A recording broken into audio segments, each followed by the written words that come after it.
This episode of Champ and the Tramp is brought to you by none other than Corona Seltzer. Take a good look at that. That is the blackberry lime. There is no better beverage than that. It's fully endorsed by the Champ and the Tramp down here in the podcast room, and we sip on nothing but, and we really do truly enjoy it. Yeah, I really do like this Corona Seltzer. Hits a spot every time. Perfect for champions and trampions. Bring in the new year with Corona Seltzer. You know we're going to. And it's light. You can drink it even on your diet, pal. Yeah, I can. I mean, I'm trying to keep it cool, but we'll have a little sip. Bring in the new year, guys. Corona Seltzer. Find it at your liquor stores today. There's a thing in your brain called your RAS, your reticular activating system. And what that means is, like, for example, you like cars? Mm-hmm. Yeah, I like cars too. Oh, yeah. So say we want a specific car. Say it's like the new Corvette, the newest Corvette. Like, anytime you're driving, you'll notice that new Corvette. Yeah. Out of any other car. Like, you'll just be like, and you'll see the Corvette. And right. or like for women, like if you wanted a specific, I don't wear dresses, so if you wanted a specific dress and you finally got that dress, you'll notice a bunch of other women with the same dress. The reason being is because what you focus on, you'll get more of. Real show, here we go. Real show, here we go. You know that it's gotta be that time, so this is what we chant. What keeps on getting them all amped in advance? Come on. You and I rocking out with Iron Man, F.E. You get the general's point of view on top of Roger's rants. We're never tapping out, we're putting the most minutes in. You already know what that's about, you know that winners win. Crush whatever's on task, check the podcast. It's the Champ and the Tramp, let the bomb blast.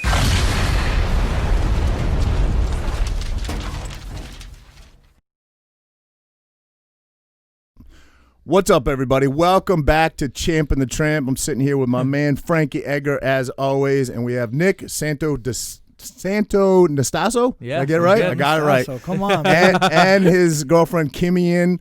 They're only Cami. I'm sorry, I said Kimmy. They're only in town for a few days. They flew in from Vegas, so we were delighted to have them on. We don't normally record on a Sunday, but we were in here because we're not going to let this guy get out of Tom's River without coming to see us. He is a Bayville, New Jersey native, right? Yeah. Yeah, man. Went to Central. Nick does a little bit of everything. I don't know if you follow him on Instagram or social media or TikTok, but the guy does a little bit of everything. I would say most people probably know you for motivational speaking. Yep. He was a wrestler. Pranking. He's a bodybuilder. This guy's trained with a rock before. So we're super excited to have him in today. And thank you so much, brother, for coming in, sitting on the couch with us. You got it. Yeah, me and you go back for quite a few years now. Yeah. He used to come to the club, Elite Wrestling in Tom's River, and work out with the kids and talk to the kids. And obviously you've wrestled for Steve for a long time, so always part of that elite bloodline. Yeah, elite family. I was telling Roger, I said I probably wrestled Frankie's kids more than I wrestled Frankie. Yeah. Bro, they were super pumped when you got here. They're all by the window lined up. Yeah, Renee's yelling at him like, you guys look creepy. Get away from the window. But yeah, this guy's like a superstar. Nice. Yeah. I like it. Yeah. You've worked with Tony Robbins before, right? Like. Yeah. I've had a lot of identities, I'd say, as we all do. So when I was living in Bayville and I was in high school, they know me as the zombie prank guy. Yes. So I forgot about used that. to Like the Walking Dead. Yeah, right? you pranked those Yeah. guys. Yeah. So my first little spot on the map, I went to the Lacey Walmart in Jersey and I scared someone as a zombie and got kicked out of the store and posted it and went viral, and that was my start to fame or whatever. And then so shifted some identities, a prankster, a bodybuilder, and now I'm more of a peak performance expert or a business consultant. Okay. Yeah. So that original skit that you pulled to dress up like a zombie and scare somebody or whatever, that sparked somebody's interest to come and get you and prank the Walking Dead cast? Yeah. Because that's where I sort of had my first intro to you. Yeah, so basically there's a method behind my madness. I just didn't want to scare people. Right. I wanted to... And this is all on YouTube, right? Yeah. People can look this up right now, right? Yeah. Type in zombie prank, you'll see your boy. And so I knew what it felt like to be insecure, suicidal, depressed, all unconfident, all the things that all kids feel, and adults as well. And so I wanted to create a way where I can make people laugh and inspire them at the same time, but also I wanted to do something that has never been done before, and no one can replicate. Yeah. And so I dressed up as a zombie because not many legless guys are crawling around as a zombie, and I scared the person in Walmart, and it went viral, and that was my start. And then The Walking Dead saw me and said, "Hey, would you prank Norman Reedus in Japan? You're the guy." And I'm like, "I'm the guy. Let's do it." So that was like my first big gig as a senior, which was pretty cool. But I couldn't tell anyone. Like, I couldn't tell anyone until the video was released, so I had to not tell anyone. You had to hold on to that. And actually, shout out my math teacher failed me my midterm. So like I was in Japan during midterms, and she was the only teacher that didn't let me make up the midterm and failed me for the year. Bro. Shout out to you. You don't want to No, call her no, name no, out. no. Let's not call her name Look out. at- I look don't want her at- to get a hate mail or You anything. know who you are. Look at him now, though. We did it. So they flew you to Japan for like what, a 10-minute prank? I mean, I'm sure makeup Yeah. and everything. That's amazing, bro. Yeah, they flew me to Japan. Me and my parents, first class. I think that was my parents' like first class experience. So that was like fulfilling for me. That's Oh, yeah. And then amazing. we stayed in the Ritz, and I did, like I said, 10-minute prank. Well, actually, I sat in makeup for like 3 hours. It was like legit makeup. That's awesome. And then bro. I did the prank, and I was 18, and they paid me $10,000. It was my Dude. first, yeah. Damn. And That's I remember amazing. I came back Sick. real quick, and I came back to school, and my I can't even say that because everybody know who he is. Yeah. But he was like, "What'd you miss school for? Like a couple $100?" I'm like, "Dude, you have no idea Yeah. what that is, man. I'm 18." Yeah. But yeah, so shout out to you guys. Was that where, I mean, is that where kind of some of the inspiration, the motivation came from? You're like, look, I could do something with this. Yeah. I'm given a voice here, and I want to use it to the best of my abilities, because you certainly have. Yeah, I think I struggled with. We all have beliefs, like bullshit beliefs, that hold us back, whether you know it or not. And most of them are subconscious. And for me, being born with no legs, one arm, I had a massive belief of like, oh, I can't be financially independent. I can't work a regular job. I see other people working jobs. I can't do that. And so I was trying to find a strategic way to be independent, you know, like, and my parents played a big role, because my mom was like, and we could all agree, like, my mom was like, as long as you're happy, I'm happy. And my dad's like, you got to make money. You got to feed yourself. Yeah. And I'm glad that my dad was like, yo, you need to be independent. You need to do that, because that was my motivation. And so I didn't expect the pranking to take off the way it did. But it gave me a foundation. And that's what I always tell people. It's like, you know, even for you, it's like you fought and you're a legend, right? And then you're going to go on and do other things, you know? And so, like, what we're doing right now, you may not be doing 5 years from now. And, like, I'm not pranking anyone yet or now. But, yeah, so it was a massive stepping stone for me. And I think it gave me a bunch of armor, in the sense of, like, the internet's a very shitty place most of the time. And so I'm 18. I get all the hate comments in the world. And so I have extremely thick skin, and that helps me in life. So Yeah, for sure. Can you? I know your story about like, the wrestling story. You know what you had to do in order to wrestle. Yeah. Just can you share that with Yeah. with the audience? Because that's I mean, that's courageous as it gets. You know? Yeah. So I was, well, basically growing up in Jersey, wrestling's always a big deal. Oh, yeah. You know, my brother was a wrestler. All my best friends are wrestlers, and I wanted to be a wrestler. And so I was looking, by the time I got into middle school and high school, I was, like I said, I was unconfident, self-conscious. I hated my body, thought it was the most disgusting thing. And so I wanted to find something to fall in love with, and then also find a way to fall in love with myself a little bit more. And so, you know, by the time I get into high school, years go by of coaches like, Nikki, when are you going to wrestle? Nick, and they call me Nikki, right? So, Nikki, when are you going to wrestle? When are you going to get on the mat? And my excuse always was my arm. And my arm was 5 inches longer than it is now, and my bone was growing faster than my skin. So it was super sensitive, and the bottom line is, if I would have hit my arm hard enough, my bone would have came through my skin. And so you know, I always preach to be solution oriented. You know, the majority of humans, we're always focused on the problem rather than the solution. If we could just teach people to focus on the solution, it'd be a better place. Absolutely. And wouldn't you agree, as like a parent, wouldn't you rather your kids bringing you forth solutions rather than all the problems? Yeah, absolutely, of course. Right? And so being solution oriented, I came home and I sat my parents down. I said, Mom and Dad, you know, I want to become a wrestler. And my mom's like, oh, hell no. You know, wrestling's the most physical sport. What are you going to do about your arm? And I was like, can we cut it off? Can we do something about it? And they said, do you really want to cut it off? And I was like, yeah, absolutely. And so my parents, being the parents they are, they accepted my solution to amputate my arm. And so my sophomore year of high school, I got 5 inches of my arm lasered off, and they did a skin graft where they pull extra skin from up on my shoulder and pull it over my bone so I could beat people up. I remember telling the doc, I'm like, I need to beat people up with this. Like, make it good. We only get one shot. And so I came out of the surgery, and then my junior year, I tried out for the wrestling team, and wrestling saved my life. You know, Awesome. Wrestling saved my life because, one, I was a part of a team, you know, and that was the one thing. It's like when winter comes, if you weren't a wrestler, like you don't see your wrestler friends if you're not a wrestler, you know, like they're always training or doing something. And so I was with my friends more. I was with my team. And then it was a testament to how far I could push myself physically and mentally, which I think we can all agree. Like, wrestling's like, it's bad to the bone, you know, Absolutely. like the worst cardio or the best cardio. And my junior year, I was JV. And I think I got one win, and I pinned a kid in a cradle, and I thought he gave it to me, and I was pissed, and I never accepted that win. And so my senior year, which the 106, I think our varsity 106 like failed off, and guess who was there waiting for the spot? I wasn't the best, but I was there. So I took the 106 spot, and then my senior year I was 2-17. And that was 2 real wins, and that was 2 more wins I got the previous year, and I was just pumped up that I got 2 wins. It's amazing, yeah. And then, so instilled a lot of confidence in me. My job on the team was not to get pinned, so my neck bridge was very good. I knew how many lights were on Central's. That's what they said. How many lights are on the ceiling? Nick always knows because I was on my back a lot. But but wrestling just it saved my life, and it gave me another family. That's which amazing. That's how we met. Yeah, absolutely. Well, but your brothers wrestled and your friends wrestled. That's kind of what attracted you to wrestling as opposed to any other sport. Yeah. My brother wrestled his whole entire life, so always practicing moves on me. My sister was a gymnast, so she taught me how to handstand on chairs and stuff. But I think I picked wrestling over being a gymnast.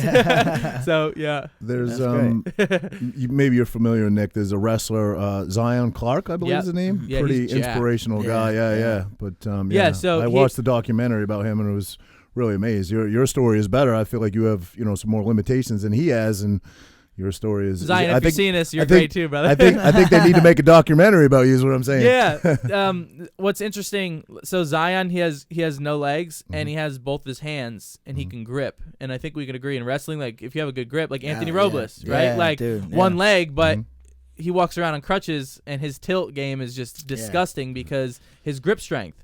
And so the thing about Zion as well, I think Zion wrestled 106 because just how light we are without legs, which is an advantage. I mean, let's not call it an advantage. I think. You think? If my upper body is stronger, well, you're like a 150-pounder wrestling a 106. Exactly. I get you. Yeah. I get so you. like in certain hey, you get on the scale. You get on the scale. We're all the same way. Yeah. And so for example, like when I wrestled, they'd always have to run a 1-on-2 on my arm because my arm was too strong for a 106 pounder. Right. Yeah, so there was some. It's not all advantages, but some advantages. Yeah, that's what you're saying. But I think Zion would kick my ass because he's got 2 arms and he can grip. So Zion, He's a I'm not brick trying shit to. house, Not trying bro. to That guy is a brick shit house. But if you want to do some like pay-per-view stuff like the rest of the world is doing, we can do some big fights. Or Always a businessman first. great, yeah. Always a businessman first. Jump on that Jake Paul on the court. Whatever it takes, right? And then now you went from pranking the zombies and everything, then you got into the fitness industry. I seen you were bodybuilding for a while. What drove you to that? I mean, you just want to keep. You seem like you're just a guy that wants to keep pushing the envelope for yourself. Yeah. I fell in love with the mental benefits of wrestling, as in like working out, getting those endorphins released, doing something physical. I just felt suffering, really, right? Let's be what? real. Yeah. You I like fell to in love with suffer a little suffering. bit. You like to suffer a little bit. That's what it comes down to, I think. Yeah, and like I said, my missing piece was confidence, and so I think we can all agree, like any person who doesn't have confidence and they become a wrestler, like just because you're a wrestler, you think you're badass. So that was my thought process. I was like, I'm gonna become a wrestler. Girls will like me. I'm gonna be dope. This is gonna be amazing. And then I fell in love with the physical aspect, and I started. Well, actually, so. How I jumped into bodybuilding was I moved to LA to become a professional prankster. I was supposed to be on like an Impractical Joker show. I love that show, by the way. Yeah, it's a great show. Yeah. And so I was supposed to be on a show like that where the whole cast is disabled, so you could pull pretty messed up pranks. Right. Wow. And that was my decision. I got accepted to my only college that I wanted to go to, and I dropped out of college to move to LA to become a prankster. And so I signed my lease. It was like a 6-month lease in LA, and it's super, LA is super expensive. And 2 weeks after I signed my lease, they called me and said the show never got picked up. And I didn't know anything about shows, TV pilots, business. I'm 18 years old, and so I had no job, and I went broke. I had $10,000 to my name from Zombie Pranking, and I went broke. I was sleeping on my laundry. I didn't have a bed. I had a roommate that never paid rent, and I refused to tell my parents I was broke because I could always hear my dad like, "I told you so. You should have went to college," And so I moved back home, and that's when I reevaluated, and I was like, "What's next?"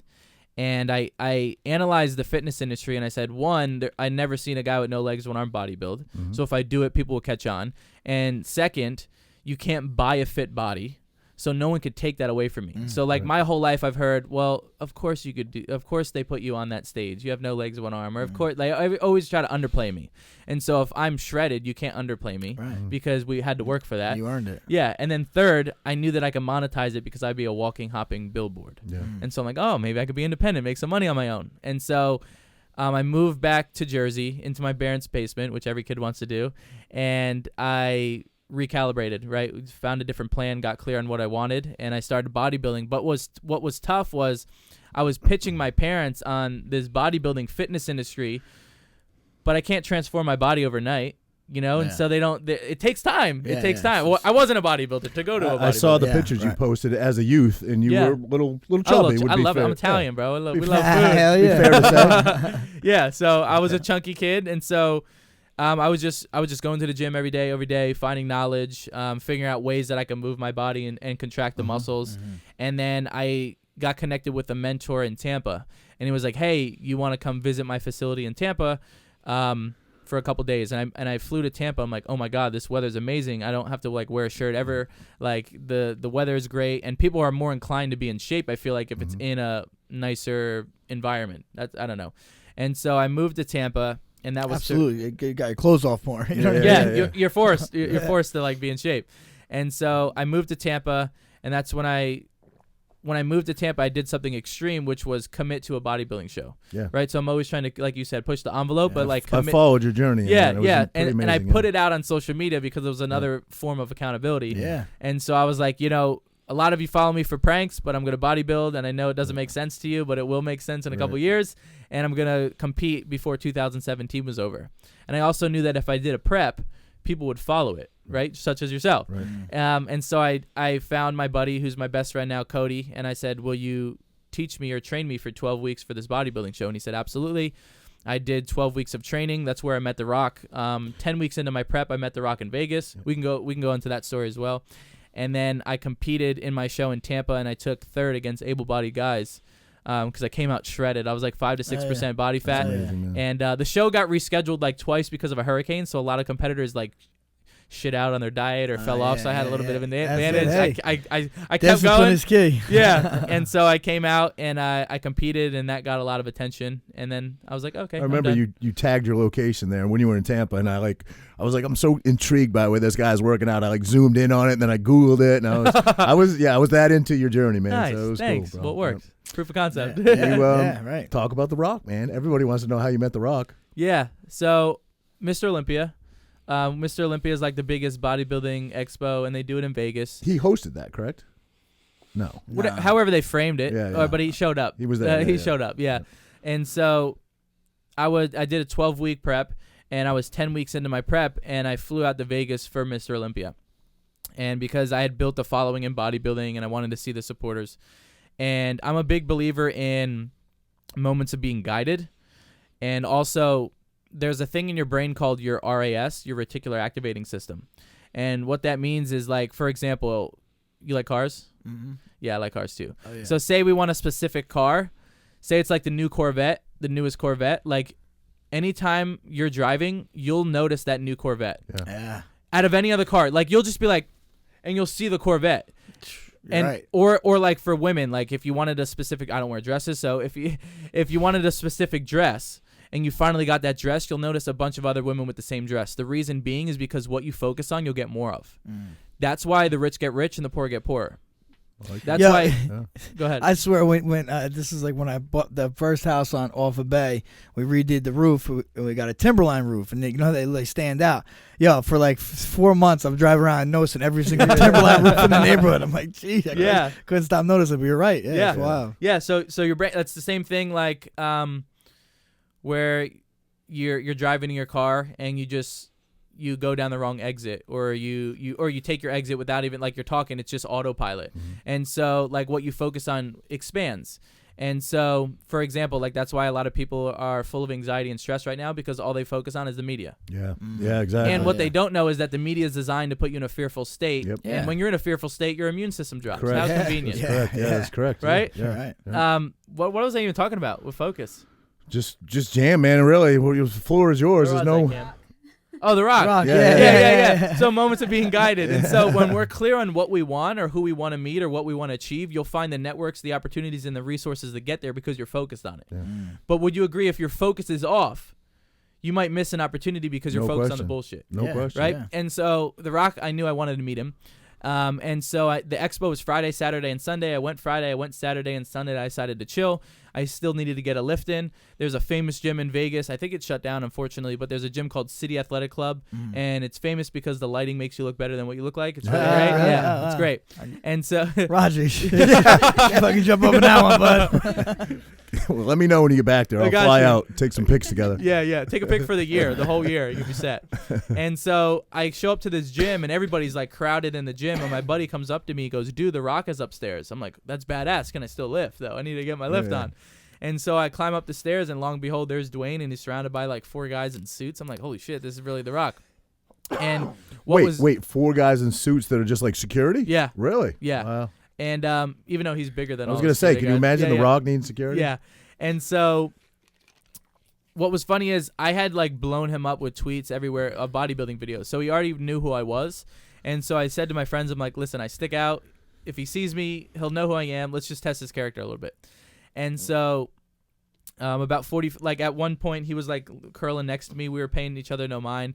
And then what was pretty funny is there was like 2 other legends in the gym. There was Kai Green and CT Fletcher. Oh yeah, Yeah. So bro. and so The Rock went over into the corner. He took his headphones off. He got bombarded, and I was like, "I promise you guys, it'll happen." And the security guard came up. He's like, "You're Nick, right?" I'm like, "Yeah, not many people look like this." And he's like, "Can Dwayne meet you?" I'm like, "Yeah, for sure." Big ass. Hang on, Let me finish my set. I'll pencil him in, maybe at the end. Yeah, and so he came over and he's like, "Dude, I'm such a big fan. Can I get a picture?" And we took a picture, and I just like vomited all my goals to him. Yeah. And I was like, I'm gonna write a book. I'm gonna become a keynote speaker. I'm gonna speak all over the world. I'm gonna be the first Calvin Klein model with no legs. He was just like, "Oh my God, this is great." And he's like, "Nick, you're right." He's like, "Because people like you and I, they put us in any industry and we adapt and overcome." And that was like a lesson for everyone. It's like not only me, but like humans, we adapt. You either sink or swim, you know, as humans. And so, and also the reason why I blurted all my goals out is because The Rock knows a lot of people. Yeah, hell yeah. So I'm always down to Networking, right? Yeah, Absolutely. blurt my goals out because you never know who that person can open up for. That's sort of a new thing, networking. I mean, it's really since the age of social media, you know? I mean, Well, networking is easier. Yeah. Oh, Rolodex. You had a Rolodex back in the day. But it's so much That's simpler. It's simpler for It's sure. easier. It's definitely So much easier, but simpler, yeah. networking was always Yeah. the way you. That's why they had like mixers and stuff like that, right? It's all I about mean, networking, no? To a It makes degree. it makes to it a degree, makes I it 100 suppose. times Yeah, easier. yeah. Absolutely. Especially if you got the blue check. Yeah. Because you slide into the Yeah. top. You know? To be in a Rolodex, you have to have somebody's number, and that's not as easy to get. To be on social media, you can reach out to anybody. Exactly. Literally, I'd have to anybody. introduce you to everybody. Yeah, yeah. You'd be in you trouble. would, You'd be in you trouble. would, you would. Have you reached out to anyone and were surprised that they answered? You. Okay. I was like, holy shit, he said he might do the podcast one day. Bro, we've been chatting back and forth for, I think basically the Couple beginning. years.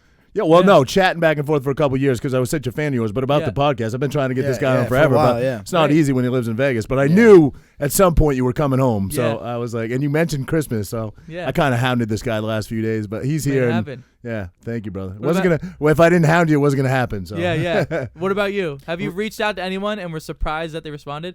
Because with Instagram, I'm not one to reach out. I'm He's not really a reach out not. guy. Okay. No. But I've had people reach out to me, and I could not believe they reached out Yeah? to me. Like Stone Cold one Nice. time tweeted something. I could, that's badass. it's the what is it? What is it? Yeah, some bitch. Yeah. He's the man, bro. Stone he is the Cold. man. That's awesome. Kelly Slater too. I got one of my Nice. posts. He fucking talked to me and shit. So stuff like that, you know. Yeah, so that's it's cool. always Takes you back. You're humble, bro. I'm not that guy. I I'm can not think that of a guy. few Yeah. stories. Yeah. Anthony Kiedis was sitting next to you at a fight one Anthony time. Kiedis. That was a cool story Came up because to you. I had Santino and Francesco, and they were eating. They were young. They were like, 2, 3 years old. We're at maybe 3, 4. We're at the UFC, and they're eating chocolate. They have chocolate all over their hands. And Anthony Kiedis comes over and says hello, and my kids are like trying to give him 5. He's like, he hits him with the finger. Ding, Nice. you know?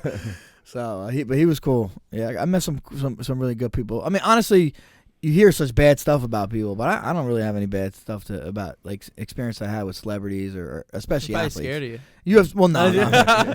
But like even UFC fighters are probably the most attainable athletes out there. I would say at least. You know. Good to know. I was going to UFC fights for years and years and years. I mean, like I said, I grew up in Tim Sylvia. So I was going, and I was always just, I don't know, I didn't want to be that guy. I never went up. I went up to Dana White once, many years. I'll find the picture for you. Years and years ago in Ohio somewhere at some fight, I got a picture with Dana White. But it was like a line of people, so I didn't feel weird. Right, you know what I mean? Yeah. But I never wanted to be that guy. Like, hey, can I get a pic? You know, and like at a restaurant or something. Strategic way. Yeah. Just like, hey, you dropped your pencil. Or Yeah, like, right, have a pen or something. You dropped this? Yeah. Like, yeah. oh, by the way. Nice. I asked Shaq for a pic. Did you? This is a in great story. Orlando. This is a great story. So Listen to this. Shaq's sitting like kind of like at the cage. I was sitting cage side. He's like at the cage with Dana. I'm like, Shaq, what's up, man? I'm like, I get a pic. I was like, I'm from Jersey. He's like, you from Jersey? He's like, oh, Jersey, baby, Jersey. He's like, let me pick you up over my head. I'm like, what? I'm like, fuck no, bro. You fucking pick me up over your head. Yeah. Damn. Funny though. Man. So did he take the pic? He took the pic. Yeah. Nice. Were you even in it? Yeah. Right. I know, exactly. I was in Hollywood at some mall, and Shaq stands out. Oh, It's massive, yeah, right? Like, you know, he's huge, and, bro. and like I look over, and I'm like, dude, like that's Shaq. And then like Shaq looks over, and he's got this little hat on, and he looks over, and he's like. He like looks at me and he knows I know who he is, and he just like kept walking. And he had a bodyguard, but he was bigger than his bodyguard. Oh, But it was just funny because like he knew I knew who he was. That's awesome. Everyone knows who he was, but yeah, it was funny. Fuck yeah. Shaq's the man. Yeah, I've heard nothing. Shaq. That's crazy. Like I heard Shaq, nothing Shaq on the show? like that's like, how do you make Shaq and then make me? You know what I'm saying? Like, how are we the same? We're the same species. Yeah, me too. Me too. right.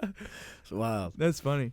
Well, Shaq, if you're listening, Yeah. come on the show. Yeah. Yeah, dude. Shit. He's a Jersey guy. He's a Newark. He's a I know that. Yeah, yeah. Is Nice. he? I didn't Yeah. know that either. Yeah. Wow. He's DJ now. Yeah, He does a little bit of everything. Shaq but Diesel. Yeah. Right? Yeah.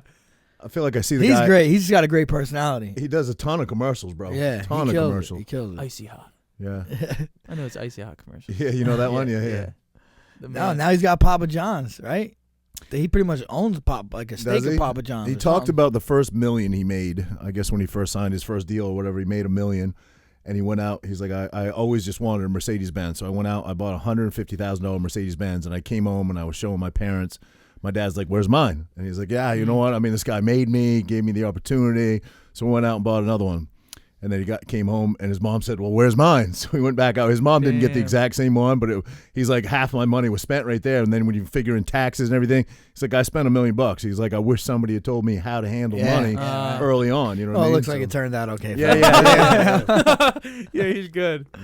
But his dad's a military guy. His parents pushed him, and you say that like your parents were a big part of the reason you believe in yourself, and you know, fucking didn't just say, "Hey, I'm stuck with these disabilities." I mean, you said "fuck that" and did your thing. You know? Where does the switch kick in? Because you said you weren't confident as a child. You were a little overweight, if you will, as a child. What is that? Is there a defining moment where? Because you seem to me like you have all the confidence in the world. You're brilliantly spoken. I mean, you don't get on stage and be a motivational speaker if you're not. Was there a moment in your life where, literally, a defining moment that you could characterize and say, that's where it all changed for me? Yeah, there was a moment where I came off the mat and I lost, and this lady came up to me crying. I'm like, oh God, what did I do wrong? And she said, I want to thank you. And she's like, my daughter's over there on the bleachers, and she never wanted to do a sport in her life. And she saw you wrestling, and she asked me to try out for, like, track or something. I was like, holy shit. You know, this is amazing. And I felt good inside. Yeah. And so, like, there was a few epiphanies. The one was I was on the mat for myself. I wasn't trying to help people, and I was doing it passively. Imagine how many people I could help if I focused on it. The second thing was that the one thing that I hated about myself, which was my body, turned out to be my biggest gift. Yeah. My greatest ability to influence people. And then the third, which I realized later on, is that as humans, the suffering stops when you serve something greater than yourself. Amen. So I want us to meet our needs, and we need to meet our needs. But when we serve others, we can all agree we feel really good about it. Agreed. It's like there's so many times where we do an act of kindness for someone else because we know it's going to feel good for us. Yeah, And they've done a study with your like saliva or something where when a human does an act of kindness for themselves, that dopamine lasts like 24 hours. And when a human does an act of kindness for someone else, it lasts like 48 to 72 hours. Wow. We're just designed to help others. And so just focusing not only on myself, but how I can serve others brought a lot of opportunities into my life. Absolutely. And so it all started with just one. So and like you said with my parents, like the way my parents raised me was normal. That's why I am the way I am. Right. And so, for example, and this isn't like a promo, but my mom wrote a book and it's titled How We Raise an Adaptive Child in a Handicapped World. And the reason why it's so powerful is because most, and I'm not calling out any parents, but I'm saying most people coddle kids. Yeah. And they keep them in, don't do this and don't do that and don't get hurt. And the way that the approach that my parents took, my dad was like, if I put stepping stools everywhere and little loops on all the doors, you would have got smacked in the face by reality when you grew up. Right. And so they never made it easy for me, which at an early age, there was two massively important things that my parents instilled in me. One was I failed at everything. I failed at everything I did. And so I developed a good relationship with failure. Most people, when you say the word failure, think negative. They think loss. They don't like failure. I mean, as humans, one of our greatest fears is the fear of failure. What are my parents going to think if I fail? What is my family going to think of me if I fail? So I had a great relationship with failure, and I also had a great relationship with rejection. And when you get into business, if you can't, you're screwed. I would think with that mindset, you said when you transition into social media and stuff, you take an incredible amount of heat, which a lot of people do, but it didn't really have a profound effect on you. Maybe because you already had that built-in mentality, like, Yeah, Vine hit me hard. Like all the comments, it was bad. I was 18. Okay. Terrible comments. I think what hurt me even more was my parents reading the comments. Yeah. I just didn't want my parents to read the comments. It's like I could read the comments and feel that, but I don't want my parents to feel that because you could say anything on social media. And then now, like. People are not everyone. Do you still read them? This guy claims he doesn't read them. I'll be honest. I read them once in a while. I'll read them. Yeah. And the thing is, it's like if I give how dare me give focus to one negative comments when there's like hundreds of positive. Right. Yeah. And so I'm the asshole because I'm spotlighting this dick when there's a million people that are. I'm loving guilty on of that. you. Yeah. I'm guilty of that. I wouldn't get offended. Too. I would just be a smart ass. I'd be really a smart and people would say I love like your comments. Your comments are people great. would say like, I'm giving you accolades saying you're a great dad. You don't even acknowledge me, but this douchebag is getting saying all the you got your fucked up individual or the worst ones are about the kids, but and I would just be sarcastic back. It really didn't have a profound impact, but I was neglecting my supporters and the people that said good things about me, so I don't do it anymore. Yeah, I literally just don't. So that's kind of why I went the route I did though, because I didn't want to see that one asshole, but now I kind of feel bad because I don't get to see the love. You know what I mean? Yeah. I post and ghost. It's like a post doesn't look at it. Yeah. But so I mean, but now I have social media manager just like interact with people because I want to make sure everybody's like seen or heard. Yeah. But that's way too much bandwidth. That's a lot. Yeah. And like, dude, how can you just? And you're a busy guy, bro. Yeah. How can you waste that energy on? I mean, your fans definitely matter. Yeah. But you'd rather give yourself to your fans in the way you want to, not by just thanking them. Yeah, for sure. I like that. Yeah, by what you do. I mean, it's but you're inspiring people. That's your biggest thing you can give to your fans. I believe. Yeah. Well, we can fight pay-per-view. Me and you. There'll be some Jersey money Cats, in that. Yeah, whatever it takes. Yeah. We'll get out there. Amazing. We got the mats right out there. I got a camera. Keep We it can classy. video. We can do Actually, we can do it at the boardwalk. We're on live. We can just bring the live out there. We can bring the audience out there. Yeah. Yeah, but you definitely should. I know you said you wrestle and you wrestle working with Costa, but definitely get in that jiu-jitsu. Costa, shout out. Yeah, I want to do jiu-jitsu. Maybe not to compete, but it's great cardio. It's suffering. Yeah, you suffer. suffering. You got it. Yeah, it's like instead of like walking or going on the treadmill, you can just get your ass beat for a couple of rounds. I mean, I always tell everybody, it's jiu-jitsu, wrestling, even hitting the bag. It's so much better than running on a fucking treadmill. Bro. I can't do that. I just can't do it. Let's just roll. Yeah, roll. Baby. Knicks keep calling you out, man. No. It's an open conversation. Yeah. I want to see this now. Like, the Rogers wants to see it. He wants. I've invited him out there, but Yes. No, actually, he wrestles me. I know. You're not Frankie Edgar. Actually, what happened the other day? You want to speak into the mic? Uh-oh. Yeah, but just pull the mic a little closer to you. All right. Well, Nick and I always wrestle. I know, like, I used to like do the whole ring girl thing and watch you did? MMA and all Wow. that. Okay, Yeah. yeah. Years ago. So like I love fighting. My family, we have a lot of fighters.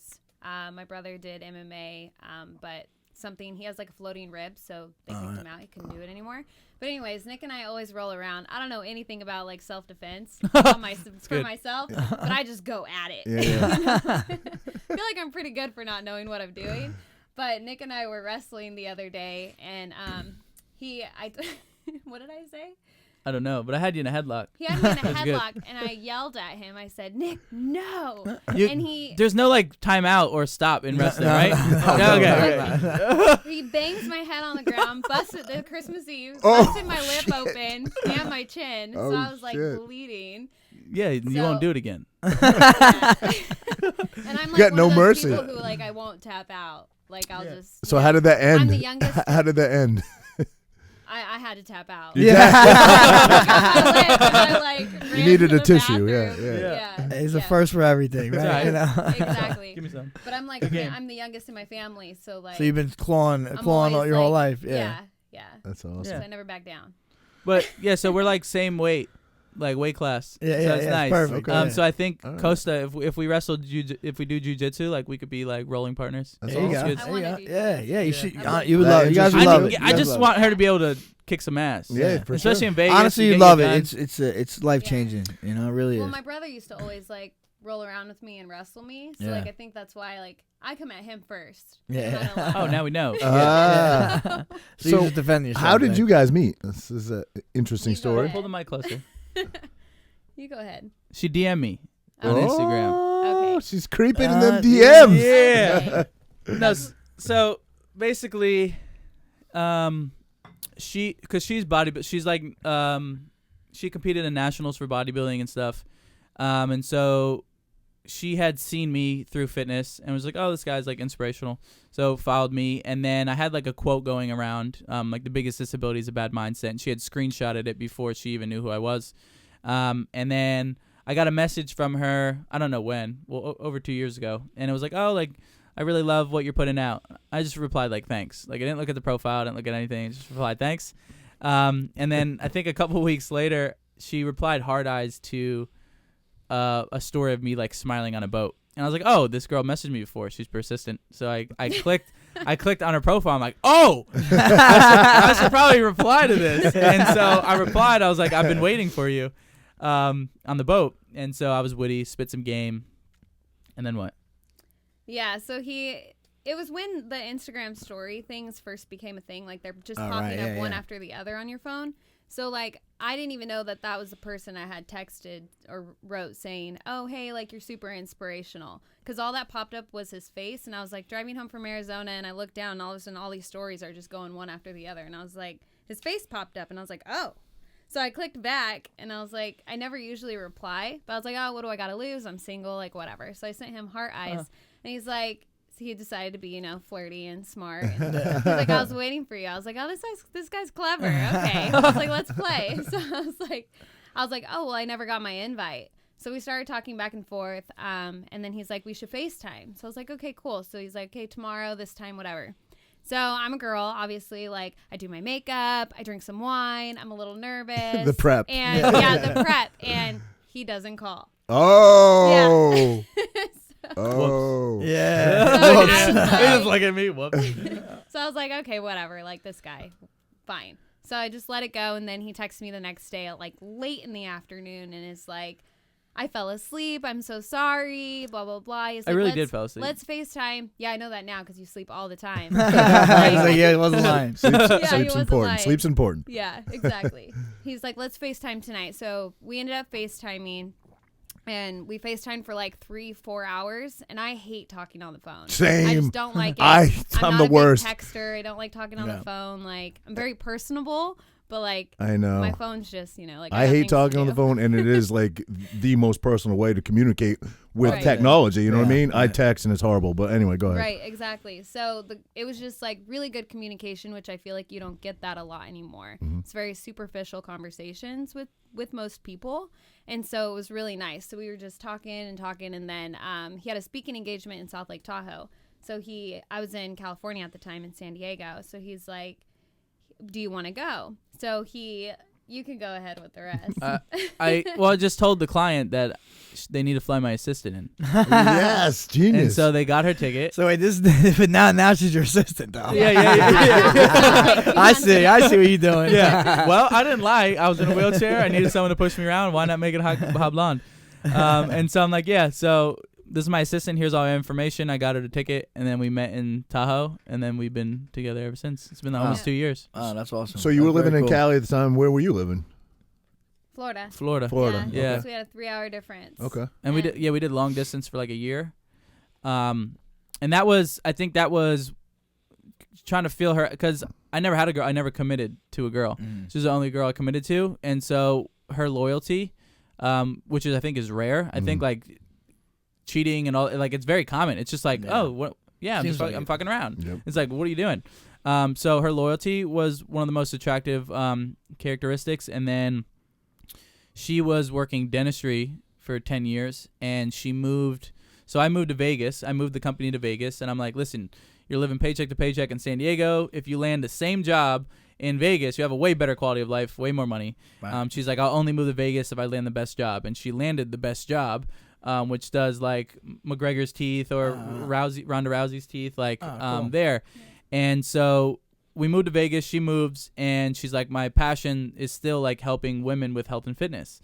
And I'm like, okay, well, based on your income, how many clients would you need to supplement your income? She's like, I think I need like 10. And I started laughing. I'm like, okay, well, let's do it. And she's like, I think I could do it in like a year. I was like, no, you're going to do it in like a month.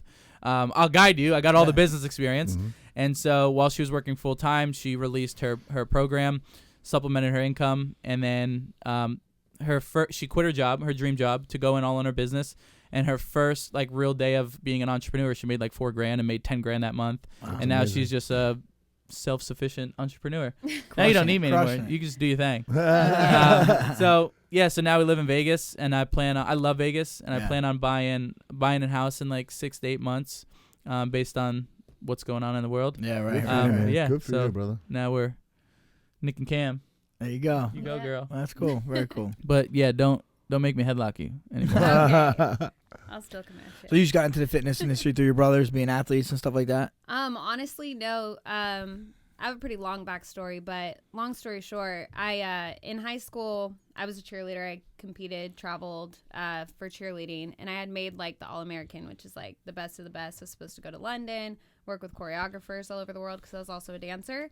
And I tore my ACL, completely snapped in half, and I was too small. So anyways, surgery didn't go as planned, and when I woke up, they told me, oh, you'd probably never be able to be athletic again. You'd probably never run again. You need to take it easy. They had a counselor come in and tell me this, and I basically just looked at her and was like, no, like, you're wrong. Like, you're wrong. Oh. So I was like, I had to learn how to walk again, everything. Like, it was a struggle, but I was up walking in 2 weeks. I would go out dancing. My mom would get mad because, like, my knee would swell up, and then she'd sit there with me in the bath. Wait, like, what do you mean by icing out it. dancing? Like I would, like, go out dancing. 'Cause Like I was you still young. used to like- do in like Yeah, like- bamboo, bro. like karma? Are we talking, or are we Yeah, talking yeah. about like professional dancing? No, I would go to like clubs and Okay, stuff yeah, because because I Yeah. could, like, I wanted to dance. Okay. And so I was like, I want to be where the Right, music is. right. So I would go and I would dance, and I'd come home, and my friends would be like, she didn't stop dancing at all. My knee is like super big. So I was stubborn about it, but I had went through a really tough time after that because I couldn't. It was my senior year in high school, so I lost cheerleading, couldn't compete, couldn't cheer for your. But you senior made it to year. Burning Man. Yeah, no, never been there. But yeah, so I met with my coach. So I went through anorexia nervosa. I got really depressed because I couldn't be athletic anymore. And so like I just kind of spiraled mentally. Went through a depression. I had lost people in my life. Had a really tough year. So the one thing that I knew that I had control over was what I put in my mouth. But I used that in a negative way because I saw myself differently at that point. And so anyways, I spiraled and I met with my coach because I had downloaded Instagram. I saw all these girls, like fitness girls, competing. It was a whole other world to me, and I was inspired by it. So I hired my coach, and she trained me for about a year before she ever let me step on stage. She's like, we're going to get your mind right before I ever let you step on stage. So every week I'd go see her, and I'm like, am I ready yet? Am I ready yet? Am I ready yet? She's like, no. And I'd get so mad. I'd stomp out of there. She would not let me compete. But I'm so glad she had me wait, because after a year of just kind of reverse dieting and building my metabolism and just a healthy mindset again, I competed in my first bodybuilding show, and I took home 3 first place trophies and the overall. Went straight to Miami, nationals in Miami, and I placed in the top 10. So then I competed for about 4 years nationally. That's awesome. Were you natty? Yeah. What? Yeah. I was natural, yeah. Were you natty, bro? Don't ask Roger. Yeah, don't ask me. Don't ask me that question. I'm from Jersey. Come on. Frankie's like the only guy in the state that's natty. I like it. But yeah. That's cool. It's and go ahead, buddy. no, go ahead. I was just gonna say, you mentioned the struggles that you go through mentally, physically. Nick was born with some physical difficulties, obviously, but and this guy's a bad guy to ask this question to, but don't you think, and not so much with the physical attributes, but don't you think most people have struggles in their life where they go through things like that, and it's really the choices you make in those moments to decide what your outcome's going to be? And obviously you strove through those. I've dealt with some issues like that in my life. I've dealt with some depression.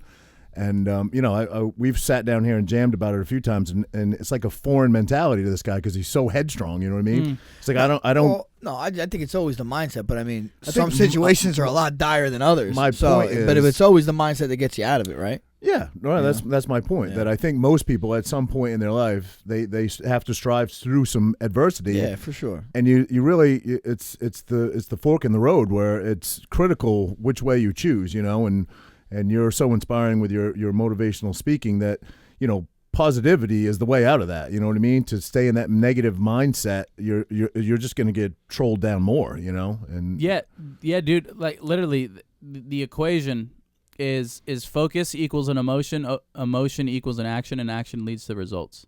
Right? So if we're focused on bullshit, you're going to take a bullshit action. You're going to get bullshit results, and that bullshit results is going to reinforce who you are and your identity. Right. And so in those moments, or those dire moments you're saying, it's like you can focus on the shit or you can focus on the good. Yeah. Easy example, I say, like, I could wake up every day and focus on the fact that I'll never become a professional soccer player. My quality of life will be shit. Yeah. So I tend to focus on all the things that I can do. What are my what are my unique strengths? How can I leverage my body, right? So really, dude, like focus is literally everything. And also meaning, like the meaning you attach behind something, right? So I could have a tragic event happen in my life. You can have the same tragic event happen in yours. You could see all the bad and I could see all the good. It's the meaning we attach behind it. And so I think if the one skill, the one muscle that we exercise is finding the gift in every situation, it's extremely powerful. And why it's so powerful is because our brain we all have the same brain, and it's thousands of years old, and its sole purpose is to help you survive. Yeah. And so your brain, actually, people don't know this, but your brain is designed to only focus on your failures, your insecurities, your weaknesses, and all the shit in your life. And so whose job is it to program your brain to find the good? Jeez. Us. But if you don't do it, your brain's always going to take over. Yeah. So it's pretty much you got to tell yourself the right things. It's pretty much essentially what you tell yourself, because what you tell yourself is what you materialize, right? I mean, for the most part. Yeah, and the quality of your life comes down to the quality of the questions you ask yourself. And so, for example, like, because my brand's victorious, like the victim to victor.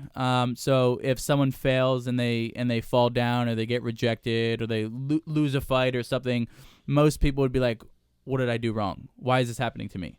And when you ask a shitty question, your brain will always give you an answer. So if you ask a shitty question, what kind of answer are you going to get? A shitty one. Right. So you ask a better question, you get a better answer. Yeah. And so even the simple thing of like you lose a fight or you lose a business plan or whatever it may be, you ask yourself, what did I learn? Yeah. And just by you asking yourself a better question, your brain's going to then focus on the gift, and then you can find it. But people ask shitty questions while they have a shitty life. Yeah. Who's been the most inspirational person to you in your life? That's a great question. You've met a lot of people. Yeah. I said, okay, so early, what were you going to say? No, I'm saying it could be someone you haven't met. I was though. just Yeah. well, not only Yeah, that, right. not only that, it could be your mother, your Right, father. I right. mean, Yeah. it doesn't necessarily have to be Tony Robbins. Yeah, You it's know. funny you said that. It's on there. But I think so early on in my life, there wasn't many people I could like relate to or look up to. I don't know. It was weird. So there's a guy his name's Nick Vujicic, and he has no arms or legs. He's like 38. He's a pastor, but he's an OG in the speaking world. And when I was 12, my parents took me to Brooklyn to see him speak, and I met him backstage, and it was the first time I met someone that looked like me. So that was inspiring, and I saw him successful in speaking. I was like, oh shit, like I could do that, like there's hope out there. And so Yeah. I think that was my first inspiration. And then I think now, I'm inspired, but I don't really, it's a tough question. Yeah. But mentors, Tony Robbins, Ed Milet, just people that are playing life at the fullest. I think it's inspiring, but I think there's inspiring people in all different ways. It's crucial to be confident in speaking. I mean, you have to get up in front of a crowd. I don't think I could do it personally, but clearly you're extremely confident.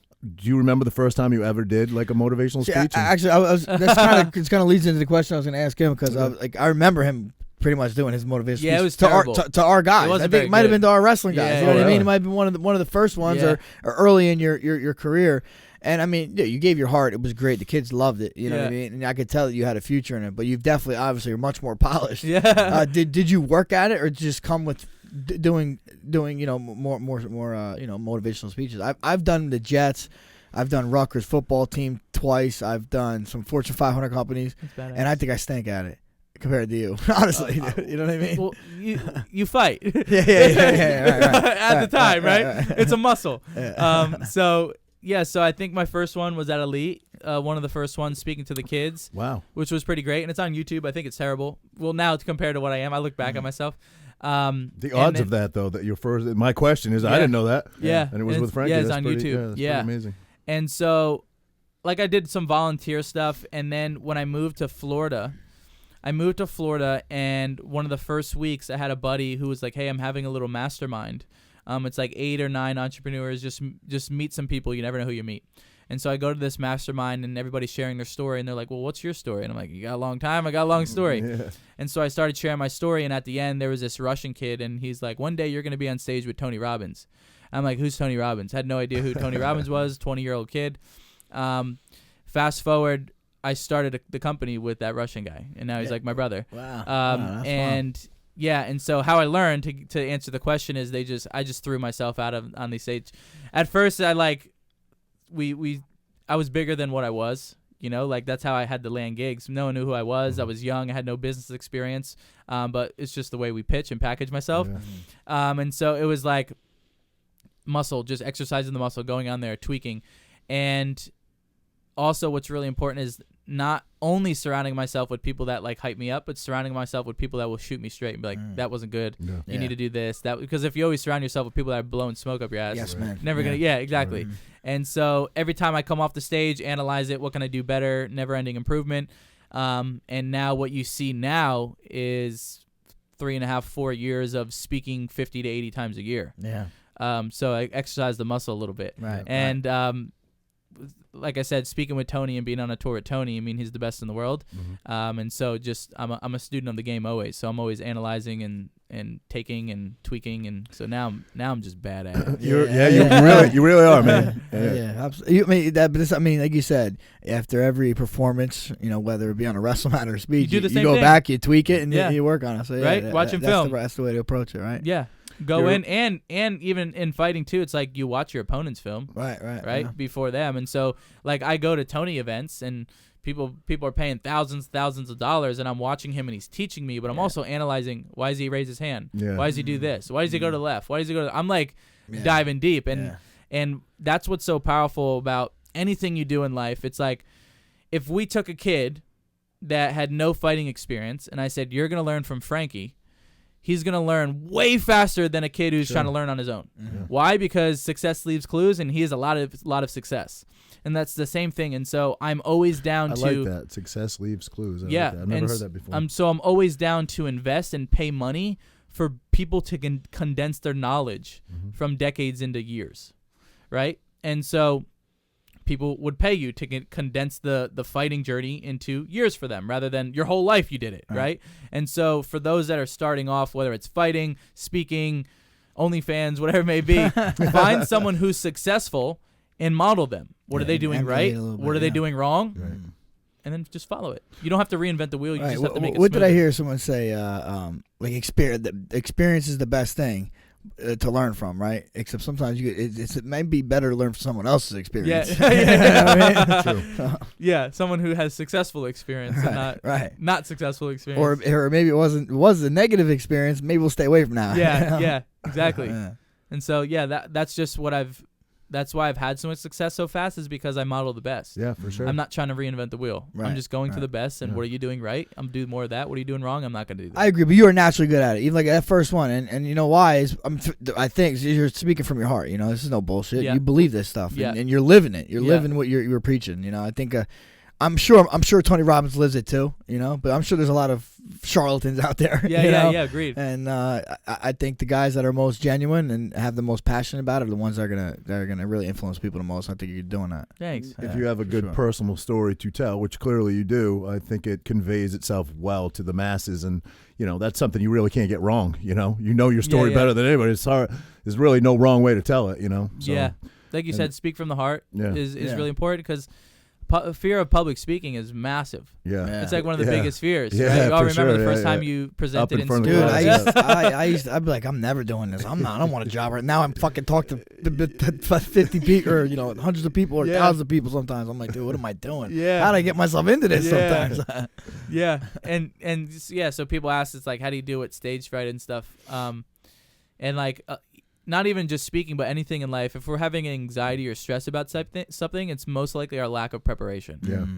That's why we're stressed. That's why we're having anxiety because we're not prepared. Yeah. And so first, separation's in the preparation. We know that. And then second, it's like most people are focused on the wrong thing. What I mean by that is they're focused on like, what if I fuck up? What does my hair look bad? What if I trip? Like, and it's like, well, you're focused on the wrong thing. When I go out on stage, I'm only focused on serving people. I don't care if I mess up. Like, I'm going to make the best out of it. I'm only focused on the message. If I was always focused on myself, I wouldn't be able to convey what I convey. True. Right. Yep. Yeah. Yeah.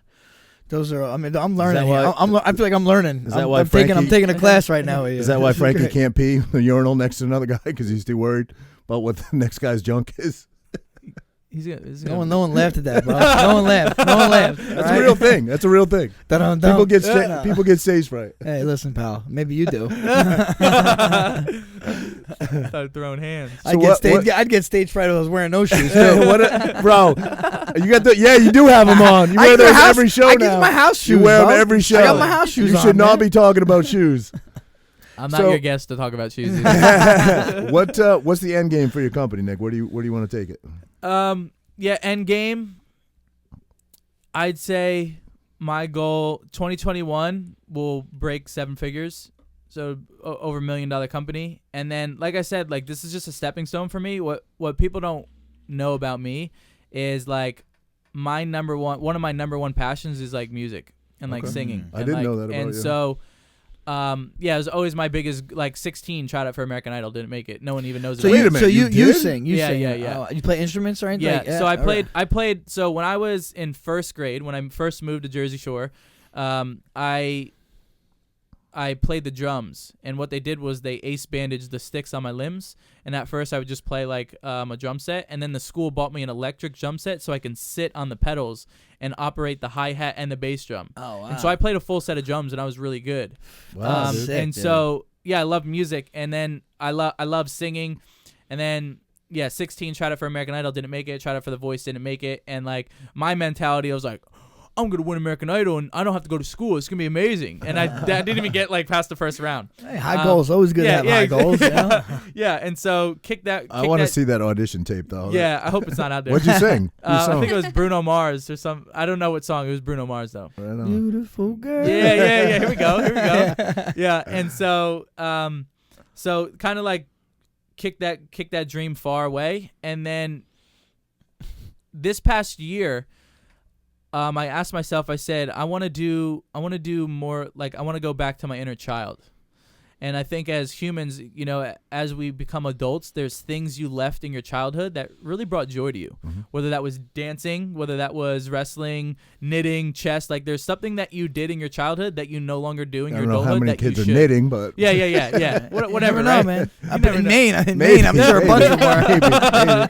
maybe. My grandmother used to knit, so I'm familiar with it, but I never knitted. Yeah, you never know. And so when I moved to Vegas, I was like, man, I want to get back into music in my free time. And so I have a studio in the house in Vegas. I have 2 songs out on Spotify. I think my music was played in like 48 countries this year. Oh, wow. But not a lot of people. Yeah. But it's not my main focus. But I never knew that about you. Yeah, so if anyone and knows, I follow your story pretty closely. I I don't push it much, right? So once the business is systemized and it's all good, and I'm more of like a business owner than an operator, I'll focus more on music. I have about like 3 or 4 songs ready to be released. Wow.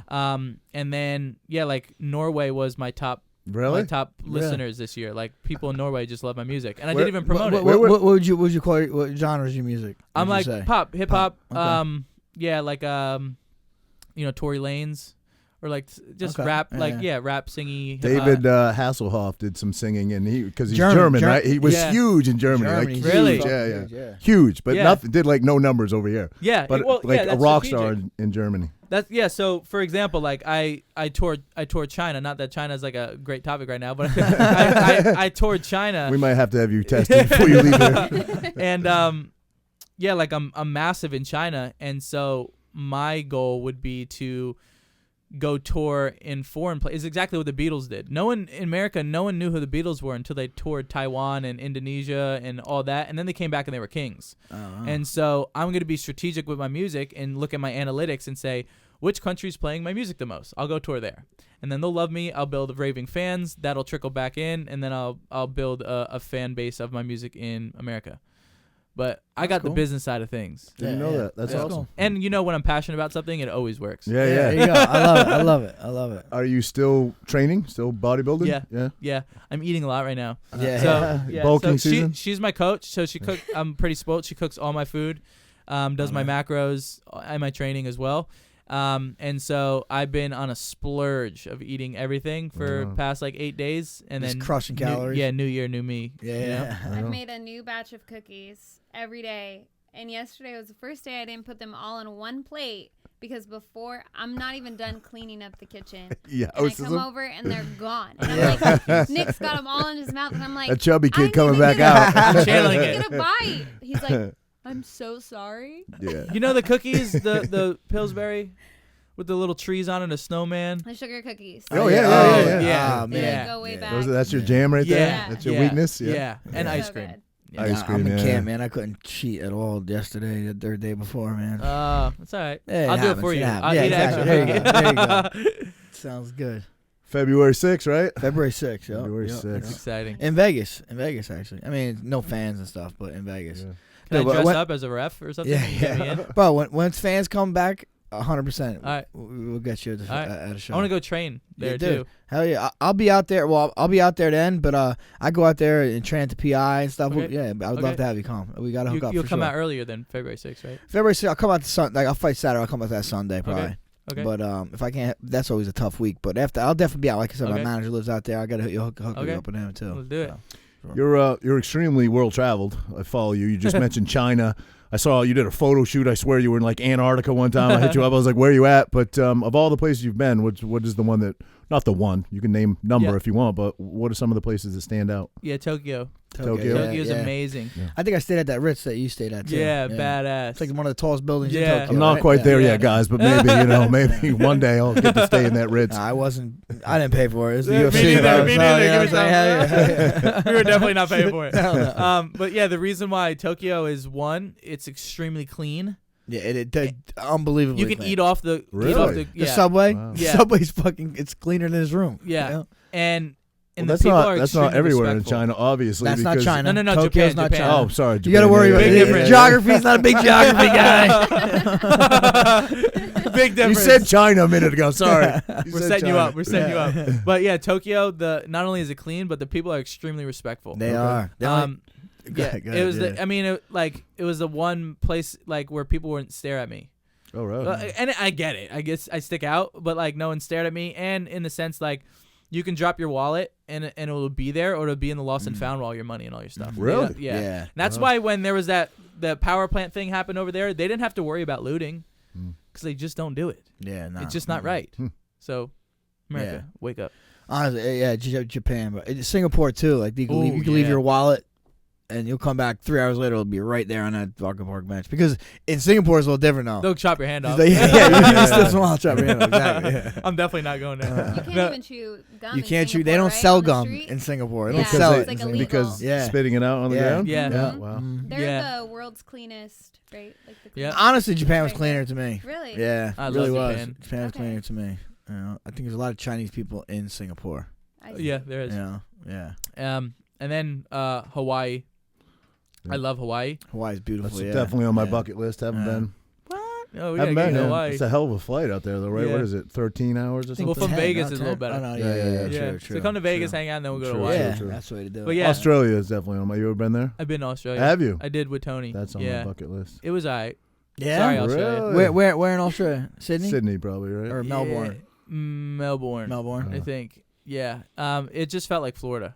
Really? Yeah. I kind of want to see the outback, though. Did you get to? I mean, they No. say there's more animals per like acre out there that can kill you Oh, than anywhere else, and I'm I like a haven't seen nature that. guy. Yeah, but I so- mean, I think not. I mean, but they say it's also like most of it's uninhabitable. Yeah, Anyway. no, but I mean, So, you know, like and that's you- where probably those animals are. Exactly. Most Well, no, I think there's a lot. Well, yeah, more than They here. don't have a big fence up around Sydney where they can't come in, but yeah. I do but agree with I'm sure the fucking the hippopotamuses aren't gonna get you in fucking Sydney. You know what I'm saying? All right. But that's what I want to see. Isn't that what you'd want to see? That's what I want to see.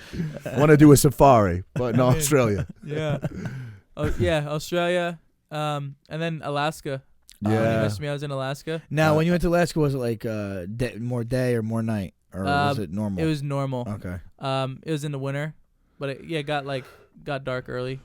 I saw They a have little they bit have of times where Alaska. like Yeah, it where doesn't it's get like- light till like 2 a.m. or it doesn't get dark until like 4 a.m. So you Right. can go on like hikes at like 2 a.m. and Yep. it's Yeah. light out. Light, yeah. And then they do right. all dark. Where were you in Alaska? I've seen a little bit of Alaska. It's been years, but I was working out there. So. I was in it was a place called Girdwood.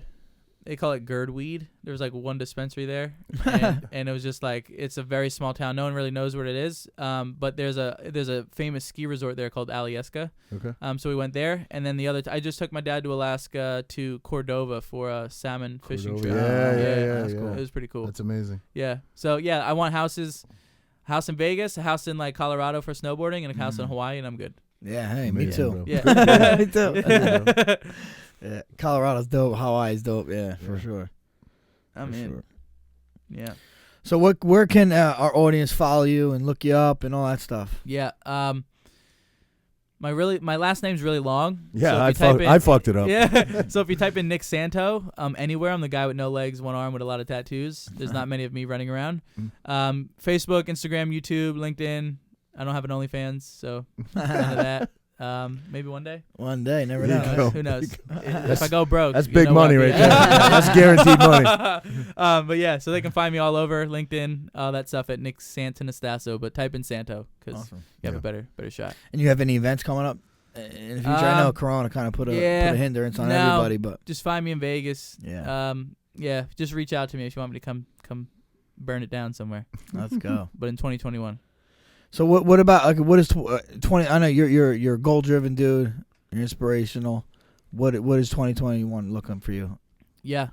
2021. I want to go to Italy, as in goals. I don't know if we're talking about business, but I want to go. everything. I want to everything. go to Italy and live there for at least 6 months and learn the language that way. Yeah, damn, Yeah. that is the way to do it. That's the only way. Submerge yourself Yeah, into yeah. it for sure. So do that. A lot of snowboarding. I want to do more snowboarding in 2021. Buying a house in 6 to 8 months. I think I followed somebody. What I could be totally way off here, but didn't a girl custom make a board for you? Yeah. I follow her. Yeah, my friend Danny. She yeah. made a custom snowboard. It's a snowboard, and then it has a skateboard deck bolted into it, and then I have a 5-piece racing harness that straps me in, and I shred. shit. Yeah, it's badass. Yeah. That's amazing. So yeah, 2021. And then Sky's as the soon as events come back, I'll be back in the events, and I might be back in China by May. All right, nice. So we'll see. Optimistic. When you go to China, not Shanghai to be confused or, with Tokyo. Yeah, don't confuse China with Tokyo. Shanghai, Beijing. I think I did like 7 cities last tour for speaking. Is flying there currently banned still? I don't know if it's banned. It's probably really expensive though. Yeah. Yeah. No. Really expensive.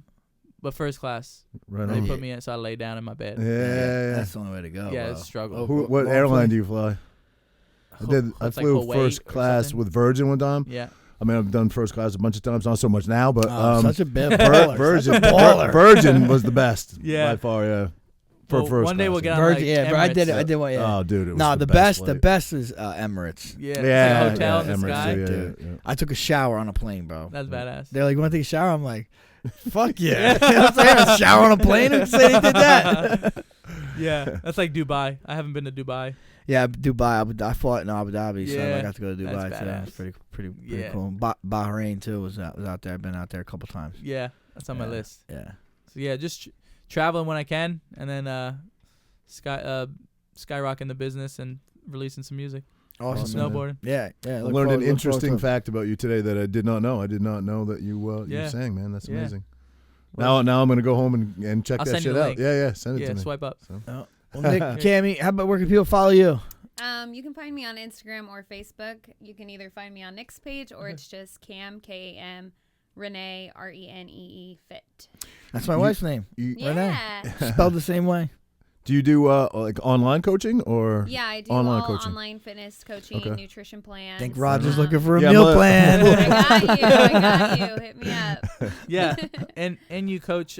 She coaches like other fitness coaches how to scale their business online, Yeah. so right they can on. like break Yeah. away from their 9 to 5. You guys are like the dynamic duo now. That's Yeah. amazing. Yeah. Hey, that's Build great. an empire. That's great. Hell Feed yeah. off each other, you know? Yeah. Yeah, Exactly. just don't wrestle me anymore. I beat you last time. Okay, So it's on. could have been. We're 1 for 1. One for one. You could Rubber mats, slowly rubber work mats. you guys' way into an OnlyFans just by filming that. Yeah, that's perfect. Yeah, That's true. Then I'm in mud wrestling. Yeah.